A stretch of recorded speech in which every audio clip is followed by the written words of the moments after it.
Charles and Camilla embrace Freedom Day as royals snub masks in first public engagement. Prince Charles and Camilla, Duchess of Cornwall, have ditched face masks during an engagement taking place on the day England has officially dropped all COVID-19 restrictions. Prince Charles and Camilla did not wear face masks during their engagement in Exeter this morning, as it had been anticipated by reports. The Prince of Wales and the Duchess of Cornwall appeared in high spirits as they arrived to Exeter Cathedral.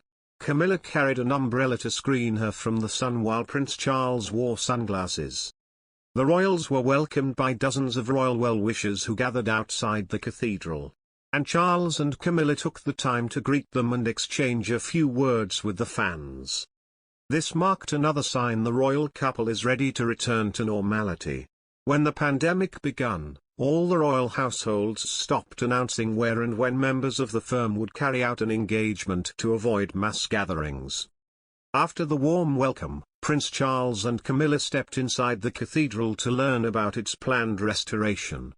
The Prince of Wales visited the ancient place of worship as the patron of the Exeter Cathedral development appeal. Prince Charles will wear a mask only when government advice dictates that he should do so, the article on Sunday can reveal.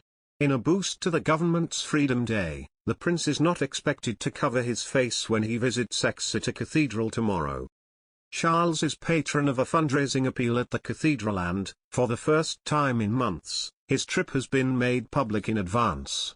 During the pandemic, visits have been kept secret to prevent crowds congregating. A palace source said, "This will be the first time in 18 months that we are seeing a return to normality. We'll be looking forwards, not backwards. This is the first time the Prince has been to a location inside and won't be wearing a mask because it's a loud area where people will be social distancing and it will be the first day of the new rules. When the rules state that a mask should be worn, then the Prince will wear one but not otherwise." The Duchess of Cornwall, who yesterday celebrated her 74th birthday, is known to dislike wearing a mask. During a visit to the Royal Welsh College of Music and Drama in Cardiff earlier this month, she told a student, "I can't wait to get rid of this." Uber will ask customers to continue to wear masks even after the legal requirement to do so is lifted.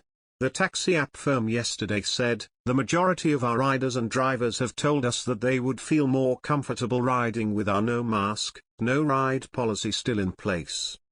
Coronavirus cases have jumped by more than 2/3 in a week, official data revealed as experts warned infections will stay high for months and a new lockdown will be needed by September.